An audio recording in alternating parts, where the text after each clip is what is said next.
Coming to you live from Denver, Colorado, the Mile High City. You're in the Sports Wagering Zone. I'm Chris Pardo. Thank you very much for listening. We're here every day, Monday through Friday at 1 p.m. Eastern Time, Saturdays and Sundays, 11 a.m. Eastern Time. We're here on the I-95 Sports and Entertainment Network, as well as most of your major podcast platforms, such as Apple Podcasts, Spotify, Google, you name it, we're on most of them as well. We're also on milehighradio.com and also on Blackjack TV as well. So we have a lot to talk about today, some college football notes we want to go over, give you some look at us, talk about some teams that are just a little under the radar screen, things that you should kind of be looking at and possibly paying some attention to. These are teams that, most people, they just forget about. They don't even want to take a look at them. And yet there's value in taking a close look at some of these teams and betting on them throughout the season. So we'll go into that. And of course, as usual, we have Major League Baseball still king right now. So there are three games we're going to be talking about. We're going to let you know what the line movement is doing, how the money is flowing, which direction the pros are going in three games: the Angels against the Tigers, Seattle against Texas, and Oakland against the White Sox. So that's kind of the roundup of what we're going to be talking about today. So anyway, as usual, what we normally do whenever we start doing the show is very simple. We go back and we look at what happened yesterday, kind of bring you up to date in the major sport right now, which is Major League Baseball. Of course, the NFL, you're going to have games coming up starting Thursday, Friday, Saturday, Sunday, and Monday. So you're going to have more than enough to bet on. And not only that, but now it'll be spread out. Instead of looking at, 15, 16 games at one time, you're going to have a few games to look at each day, so that kind of narrows it down to your selections if you want to bet at all. So let's see what happened yesterday in Major League Baseball. The favorites and the dogs, well, they split 7-7. San Diego, Colorado, and Boston and the New York Yankees, their second game closed as a pick 'em. And again, you have to understand, when we talk about pick'em, we're talking about Las Vegas. Numbers may not have been that way where you do your business. The favorites still lead. They're at 68.1% in August. 68% win percentage in the month of August. The Cubs yesterday, they were plus 166. They beat the Reds, finally snapped that 12-game losing streak. So if you had any inclination of betting on winning and losing streaks and you wanted to stick around for one more day or so and you picked up on the Cubs, you were a winner yesterday. 12-game losing streak finally coming to an end. The favorites still lead, however, over the entire season. They're at a little over 52%. So they're a little over 68% as far as the month of August is concerned. But overall, from April 1st, they're at a little over 59%. The unders went 11-5 yesterday. But the overs, they still lead, and they're at a little over 50%. No big change in that particular situation. So that's the story as far as Major League Baseball and what happened yesterday. And of course, today we have three games we're going to take a look at. But before we do, we've been talking about the NFL pregame, the preseason, okay? And we were talking about betting the unders. Yesterday, we went into a little more detail. We actually talked at great detail about it prior to the beginning of the preseason, and talking about betting on unders, how historically, going back for the past 10, 12 years, the unders seem to be doing very, very well during the preseason. Well, also, we come up with the idea and reading about things about the unders and found out that the number 37, if you see a team at as an over under of 37, okay, the unders have been doing very, very well with that number. And of course, so far this season, 14-3. Now, of course, if it's over 37, anytime you have an over under number going over 37, it improves the situation even more. But as far as the unders are concerned, so far, going into the game starting tomorrow, they're at 14-3 so far for the season. So just want to let you know about that. And of course, one other thing you want to think about as far as the stats go, the home teams really get little or no advantage as far as playing. But what happens is that the sports books have been giving them those extra couple of points, which makes it even more valuable for you to come in on the under as well. Anyway, I just want to bring that up to date to let you know what's going on with that because it's coming up soon. We're going to have games tomorrow, Friday, Saturday, and Sunday, like I said. So kind of keep that in mind if you're going to be doing any betting. Like I said yesterday and the day before, I know a lot of guys who are heavy hitters, big betters. They love the preseason. And I know a lot of them that hate it. They don't even want to touch it. So, again, we're just leaving it up to you, giving you some hints and ideas if you're thinking about betting, might help you get along in that situation as well. But of course, always keep in mind whatever system you're using, if you're doing good with it, leave it alone. You may want to tweak it here and there, might help it along a little bit. But other than that, just kind of leave it alone and go with it and see what happens. If not, adopt some of the things we talked about. It might make your system much more stronger. So let's get that first break out of the way. And as we said, we always take 3 breaks within the show. We will, each one, of course, is 1 minute long. So we'll be back in 1 minute.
And welcome back. Here we go again. You're back in the sports wagering zone. I'm Chris Pardo. Thank you very much for listening. Believe me, we totally appreciate you guys listening to the show. And of course, we'd like to hear from you.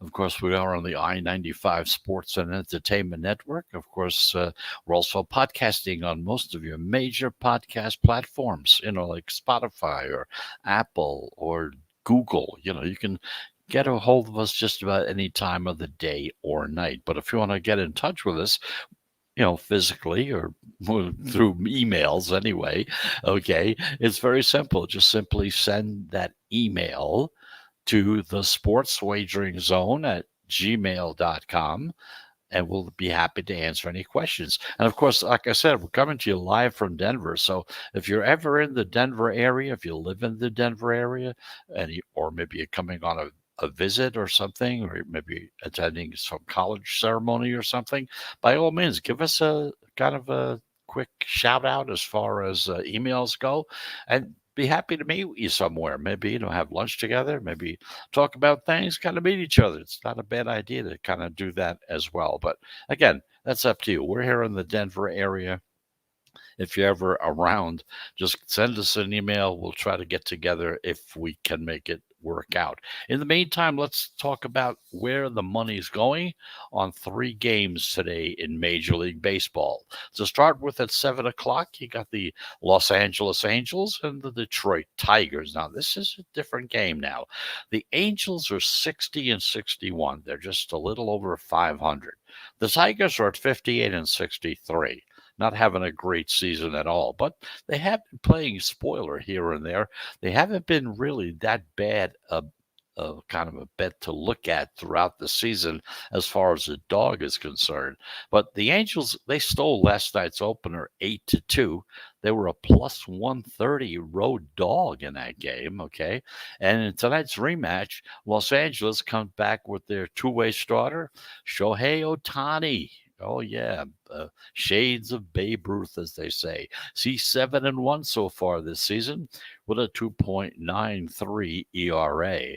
And Detroit comes back with their left-hander, Tariq Skubal. He's 8-10 with a 4.10 ERA. Now, as we look at the line in this game, it opened with the Angels as a minus 140 road favorite. So you see, yesterday, when Ohtani was not pitching, okay, they were a plus 130 road dog and they won easily. Today, because Ohtani is on the mound, you're a minus 140 road favorite. The Tigers, they're the underdog today. They're at plus 130 as the home dog. Now, of course, the public, you know how they are. They're going and betting on Ohtani. You know, they like betting big name players. They generally like betting home teams. That's kind of the modus operandi of the general public when it comes to betting on sports. However, although there's been a lot of money coming in, a lot of tickets coming in on the Angels, we actually saw that number drop a little from 140 down to minus 130. And what this means to us is it's called the reverse line movement, and it's on the Tigers. They went from being a plus 130 to being a plus 120. Now, Detroit is one of the top contrarian plays of the day. And also, they have value as a dog because this game is going to be a high total game. Okay. Now, non division home teams getting 10 cents of steam or more are over 62% so far this season. If they're also coming off a loss, which Detroit is right now, these teams improve to almost 64%. Now, the Tigers, as a home at home, are 33-28, including 22-20 as a home dog. So if you would have been betting the Tigers all season long when they're at home as an underdog, you'd be up 11 units.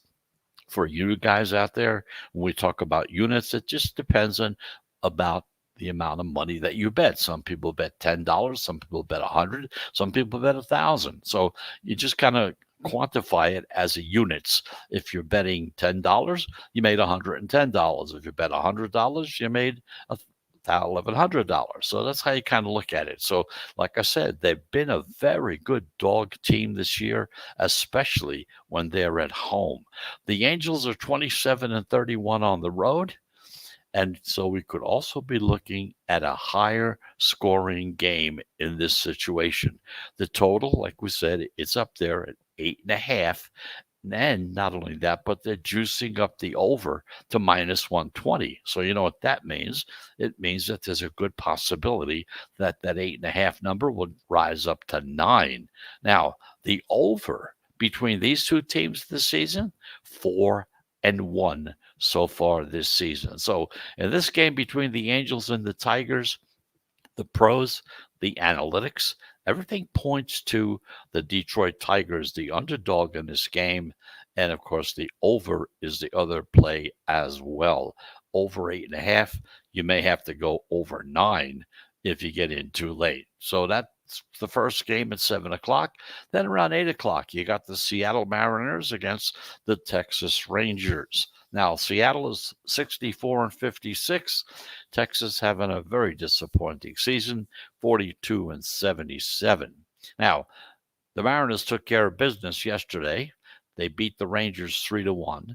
They were minus 130 on the money line as road favorites. Seattle is 6-2 over their last 8 games, and now they're just 4 games behind in the second wild card spot in the American League. Meanwhile, the Rangers, they're just 3-10 over their last 13 games. They have the fourth worst record in baseball. And tonight's rematch, Seattle comes in with their lefty, Marco Gonzalez. He's 4-5 with a 4.35 ERA. And Texas comes out with Mike Fortinowitz. He's 2-11, not having a good season at all at 5.66 as an ERA. So as we look at the line in this game, it opened with Seattle, a minus 160 road favorite, and Texas, a plus 150 home dog. Now, the pros, they don't want to outsmart themselves on this one, okay? They're backing the hotter team with the better record. And of course, in this situation, that's Seattle. So they steamed Seattle up from being a minus 160 that it opened at up to minus 170 on the money line. Now, the Mariners have owned the Rangers this season. They're 11-6 in head-to-head matchups. Seattle is 38-34 when they're hitting against right-handed pitching. Texas is only 21-25 when they're batting against lefties. Now, Ryan Blakely, the home plate umpire, has historically favored road teams. That's even as high as 54%, okay? The pros seem to be leaning on the lower scoring game here. The total is 9, but they're juicing up the under. It's already at minus 115. If the juice goes any higher, the next step is going to be a drop down to 8.5. So the under has cashed in 3 straight head-to-head matchups between Seattle and Texas. So in this game between the Mariners and the Rangers, the pros, okay, and the under is the selection. Seattle Mariners and the under. That's who the pros and the analytics is pointed to. In the first game we talked about, the Angels against the Tigers, heavy underdog Detroit, who has been a really great dog team so far this season. You'd be in the plus column if you just bet them as an underdog whenever they are an underdog. You've been doing pretty good. So that's the story on those 2 games. There's one more game left at 8 o'clock. You got the Oakland Athletics up against the Chicago White Sox. So, but it's time to take that second break. Like I said, we take 3 breaks within the show. Each one is of 1 minute duration. And of course, that's part of the program. So, anyway, just to give you an idea, we will be back. We'll look at that last game. We'll recap the first 2 for you. And then after that, we're going to be talking about college football. So, let's get that break out of the way. We'll be back in the zone in 1 minute.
And welcome back. You're back in the sports wagering zone.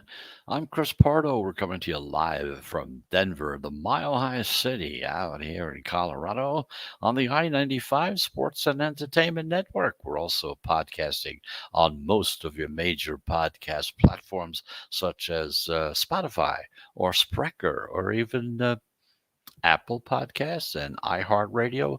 We're very easy to get a hold of. And again, if you want to make any contact with us, by all means, send an email. We'll answer it. Be more than happy to answer any questions. If you have any questions about anything as far as betting is concerned, or hey, you may have some thoughts and ideas on how the show's being done. You might have some thoughts and say, hey, you talk too much about this thing. You don't talk enough about something else. We'll take a look at it and see what we can do. So send that email to the Sports Wagering Zone at gmail.com. Now, taking a look at the first two games we talked about, just in case you tuned in late, we talked about the Angels against the Tigers. We talked about the Tigers, how very well they've been doing so far as an underdog this season. Had you bet the Tigers as a dog throughout the season at home, you would be up 11 units so far. So as far as the pros and the analytics are concerned, they're with the underdog in this one. The Detroit Tigers over the Angels. You have to understand that Shohei Ohtani is the pitcher on the mound. That's one of the reasons why Detroit is the underdog in this game. They were the favorite yesterday, so we'll see. Anyway, the other game was Seattle Mariners against the Texas Rangers. In that particular game, the pros are on the Seattle Mariners and the under in that game. Of course, in the first game, we're talking about as an over. So over in the first game, look at the under in the second game. Meanwhile, we got one more game to talk about, and that's the 8 o'clock game between the Oakland A's, 68 and 52, in Chicago. Chicago's at 70 and 50, hot as can be. The White Sox have taken the first two games against the A's in this series. They won that opener 5-2. In that game, they were plus 110 home dogs in that game. And the winning game last night was 9-0 as a plus 100 home dog. So in both instances, the White Sox were the underdog. In both instances, they came out on top. Now, in tonight's rematch, the A's start their lefty, Cole Irvin. He's 8-11 with a 3.52 ERA. And the White Sox, they come out with their ace, Lance Lynn, their right-hander. He's 10-3, 2.26 as an ERA. So as we look at the line in this game, it opened with the White Sox listed as a minus 170 home favorite, and Oakland is a plus 155 road dog. A little changeover from the first two games. The pros are riding that hot hand, and they're backing the White Sox in this game at home. They steamed Chicago up from a minus 170 to minus 185 on the money line. Now, keep this in mind, however, non-division home favorites, okay, they're at almost 62% this season. Home favorites coming off of a win are at almost 61%. Oakland is 15-19 as a dog. Chicago is 60-33 as a favorite.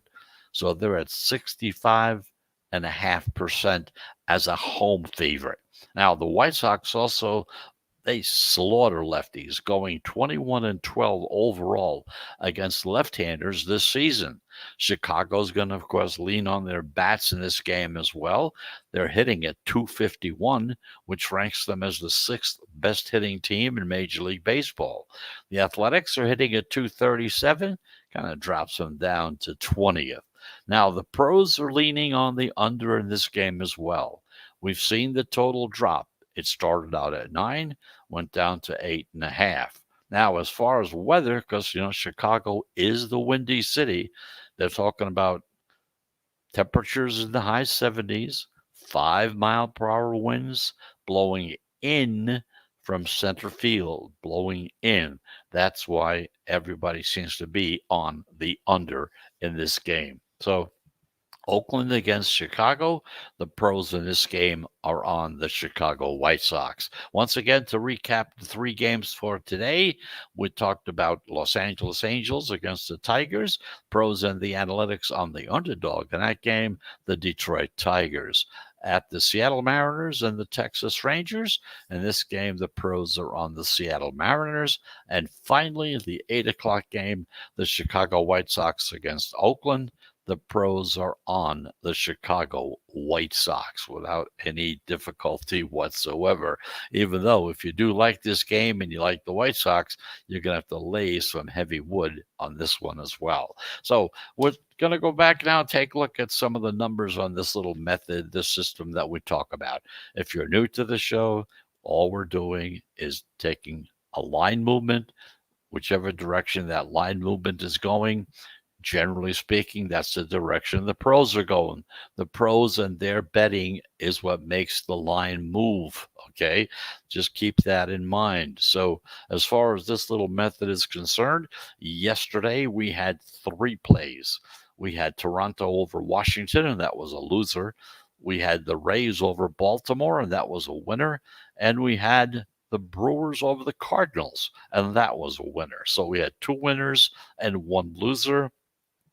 That brings us up over 63% so far in the month of August. 63%. We had 47 plays so far. We had 30 wins. So that's the story. As far as the full season is concerned, we're at a little over 54% so far. Now, just understand one thing. Here at the Sports Wagering Zone, we're committed to transparency and accountability. By that I mean, when they're winning, we tell you they're winning. When they're losing, we tell you they're losing. In fact, the day before yesterday, we had three plays, had two winners and one loser. Then the day before that, we had three plays, and all three were losers. So, again, we don't have a dog in this fight. We're just telling you about this little system, this little method. If you want to use it, go right ahead. Use parts of it, implement it maybe with whatever system you're using now. But we're going to let you know the truth on it. If they're winning, we're going to tell you they're winning. Just so happens, since the beginning of August, they have been just absolutely phenomenally winning. There's no doubt about it. But of course, hey, there are always going to be some losses, because even though you're at 63%, that also means that you're at 37% losing. So you're going to lose some games as well. So sometimes they come in bunches. Like a couple of days ago, all three of them came in as losers. Most of the time, it's either two wins and one loss, or sometimes two losses and one win. And then there's sometimes we have three winners. Has happened. If you've listened to the show over the past 5 years, you know what we're talking about. It changes all the time. Three wins, three losses, two wins, one loss. It's different all the time. You just never know what's going to happen. But over the long run, that's it. You just can't look at any one day. You can't look at 1 week. You can't look at 1 month. You have to look at almost a whole season and kind of look at it from the year before, kind of go into it, make some calculations, and kind of take it from there. So just got to let you know, again, like I said, we want to make sure that anything we talk about is transparency. And of course, we're accountable for whatever we say. Okay. Anyway, thanks again for listening. Let's take that third break, get it out of the way. And when we come back, we're going to talk some college football, some teams to look at, teams that are kind of under the radar, as they say. We'll talk about that in 1 minute.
And here we go. We're back again. You're back in the Sports Wagering Zone. I'm Chris Pardo. We're coming to you live from Denver, Colorado, the Mile High City on the I-95 Sports and Entertainment Network, as well as most of your major podcast platforms. I won't go over those once again. You know what they are. So let's take a few minutes now and talk about college football, because college football will be starting before the NFL. The first game will be September the 4th. Some big games that day, and we'll talk about those as well. But first of all, I want to take a look at a few of the teams that you should maybe take a look at, because not many people will be looking at them. That means that you can get some good value, some great opportunities can come up on, you talk about Boston College, for instance. That's one of the teams we're going to talk about. You talk about Boston College, well, I don't know, Boston or what, they kind of stay away from these type of teams. But the Eagles, they should make really big strides this year, okay? This is the second year of their makeover. They're making it over to a pass-oriented offense, because they were a running offense before, because now their head coach, Jeff Hafley, was a former Ohio State assistant, so you know what they're doing. Now, before he got there, 59% of BC's total yards came on the ground in 2019, compared with just 26% last year. So you see, there's a big changeover coming there. Now, former Notre Dame signee Phil Jerkovich had a solid first season as the starting quarterback of BC.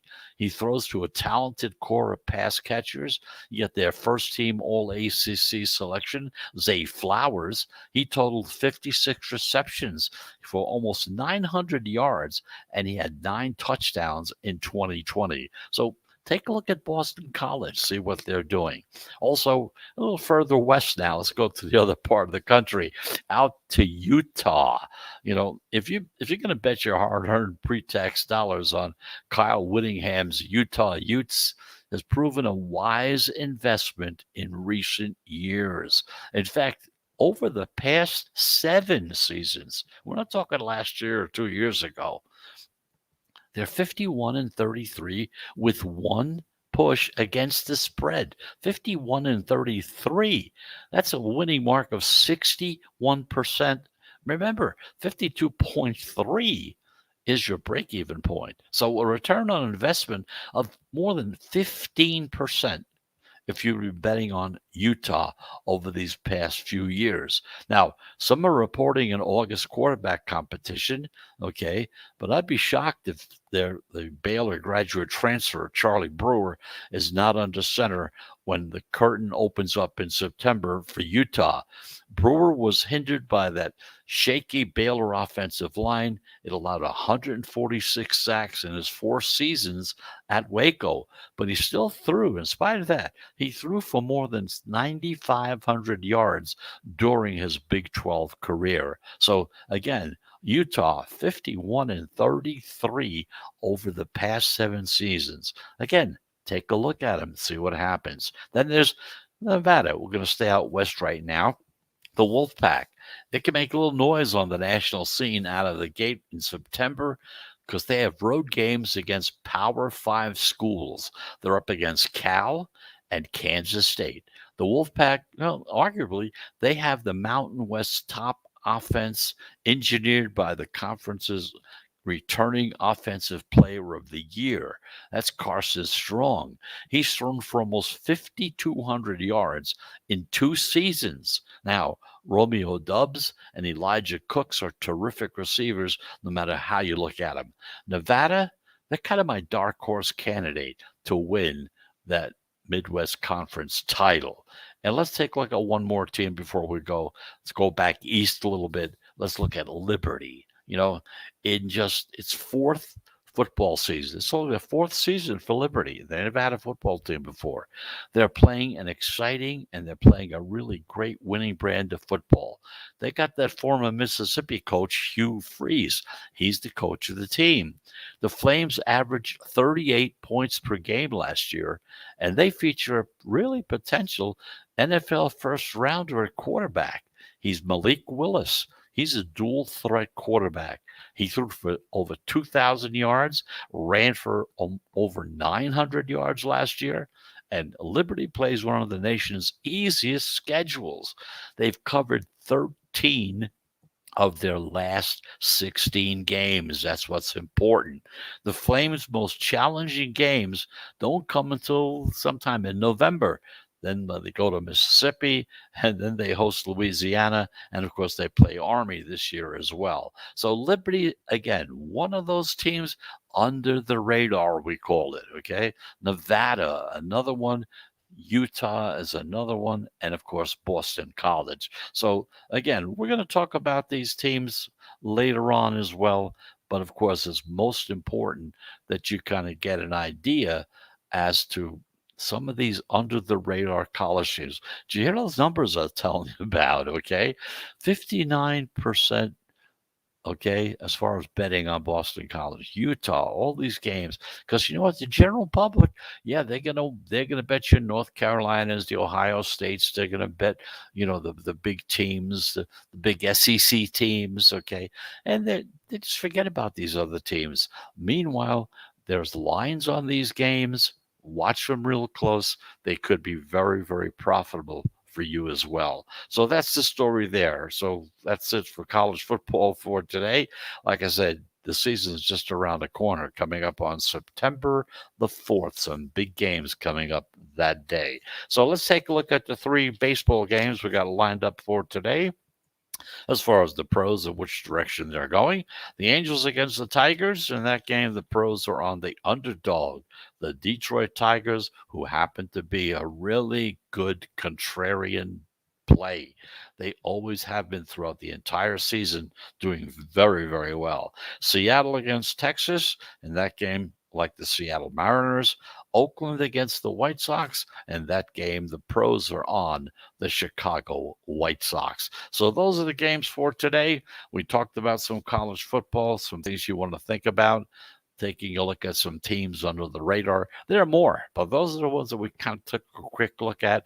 We'll try to bring you up to date on some other little colleges that we might be interested to look at. And again, the prime objective is to be ahead at the end of the season. You want to make some money, okay? You're not going to be a millionaire, not unless you're betting hundreds of thousands of dollars like the pros do, but we're going to try to get you ahead so that at the end of the season, you've got some money in your pocket, maybe go to a better place to go have dinner, maybe take your girlfriend or your best friend or whomever, take them to dinner to a really nice place. That's what we're trying to do. So once again, thanks for listening.